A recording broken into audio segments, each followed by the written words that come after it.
नमस्कार। नमस्कार। चलिए आज बात करेंगे वर्क एट हाइट।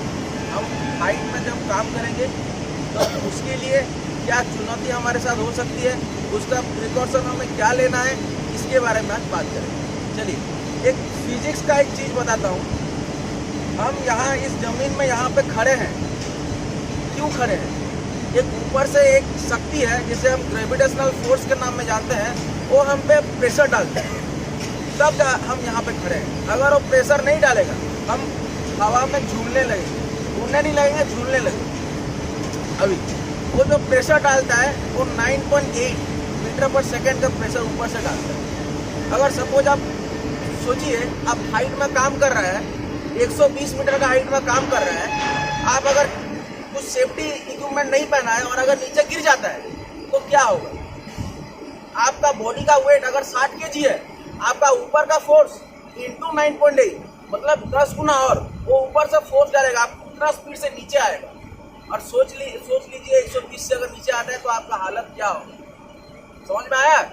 तो इसके लिए हमें क्या जरूरी है, कैसे उस चीज जो इक्विपमेंट के बारे में मैं बात करूंगा उससे कैसे हमें प्रिकॉशन लेना, उससे कैसे चेक करना है, उसी के बारे में हम यहाँ पे बात करेंगे। सही है? समझ में आया? पहला चीज वो है फुल बॉडी हार्नेस। नाम सुना है फुल बॉडी हार्नेस का? सुना है? Safety belt, full body harness का बात करेंगे। बेल्ट किस तरह का होता है, उसका कंपोनेंट्स क्या क्या है, पहले वो चीज बताऊंगा। क्या प्रिकॉशन लेना है, चेकिंग कैसे करना है, वो पॉइंट ऑफ व्यू से भी बात करेंगे। और उसका जो कैपेसिटी होना चाहिए, कब हमें चेंज करना चाहिए, कलरिंग कोड क्या होता है, उसके बारे में बात करेंगे। सही है? पहले आता है आपका हमारा डी हुक, पीछे लगा होता है डी हुक, जिसमें हम हुकिंग करेंगे, जिसमें हम लगाएंगे, स्नैप हुक भी बोला जाता है। उसके साथ कनेक्ट होता है आपका लैनियार्ड, उसके साथ कनेक्ट होता है आपका शॉक एब्जॉर्बर। शॉक एब्जॉर्बर क्यों लगा है, लैनियार्ड क्या है, वो चीज बताता हूँ। पहले चेकिंग करना है आपका डी हुक, आपका जो स्नैप हुक है वो अच्छे से टाई हो रहा है कि नहीं। आपका जो लैनियार्ड हो गया वो कहीं कटा तो नहीं है। अभी जो शॉक एब्जॉर्बर है वो जो रबर जैसा चीज होता है उससे कुछ, और रबर जो छिलका होता है वो निकला है कि नहीं, उसका स्ट्रेंथ है कि नहीं। शॉक एब्जॉर्बर क्या होता है, अभी अगर ऊपर में काम कर रहा है, अगर आप फुल बॉडी हार्नेस पहना है, अगर सडन आप गिर जाता है किसी के कारण में, तो शॉक, जो सडन शॉक है वो एब्जॉर्ब कर देगा, उसीलिए शॉक एब्जॉर्बर लगा दिया है। शॉक एब्जॉर्बर के साथ एक चीज और लगा होता है, उसे क्या बोलते हैं हम, टी हुक। टी हुक जिसमें हम पीछे का टाई करता है, वो हुक से इससे टाई करता है। ठीक है? अभी आगे आपका स्ट्रैप, थाई का स्ट्रैप दोनों साइड का, और बॉडी का स्ट्रैप, उसमें क्या चेक करना है कि आपका जो स्ट्रैप है वो लूज तो नहीं हो गया, काम करते करते लूज हो जाता है, वो लूज तो नहीं हो गया, वो टाइट है कि नहीं, वो चीज भी चेकिंग करना है।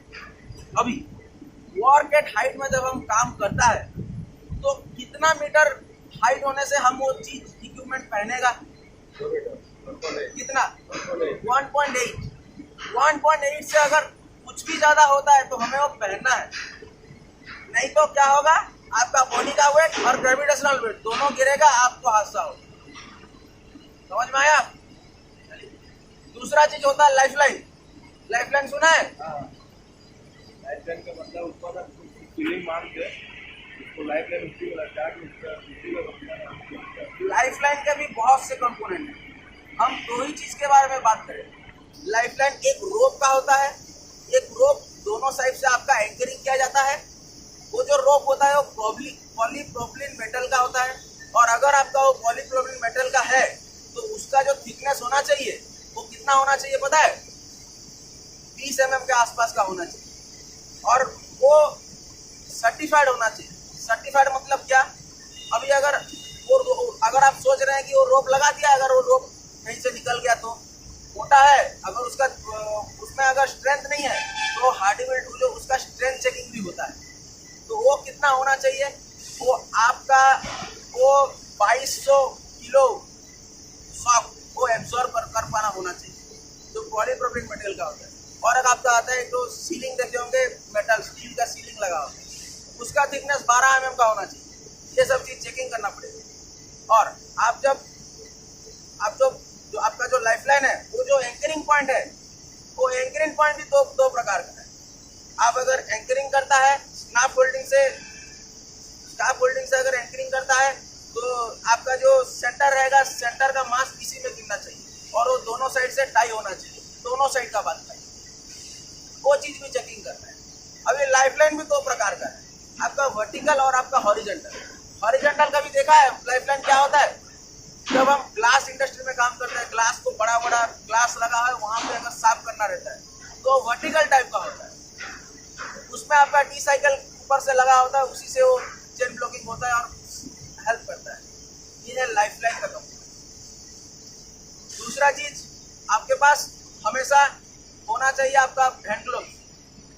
हाइट में चढ़ रहे हैं तो हैंड ग्लोव्स होना चाहिए, आपको हेलमेट होना चाहिए, और एक जरूरी चीज, एक रोप होना चाहिए आपके पास, कुछ भी साइज का, मतलब थिकनेस साइज का, 10 mm से ज़्यादा का साइज का, और आप वो जो लगाए हैं लाइफलाइन उसके साथ टाई करना चाहिए।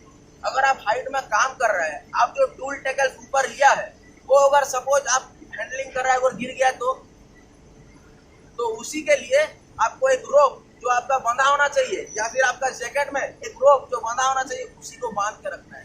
जब वो नीचे आएगा तो किसी को हादसा ना हो। समझ में आया?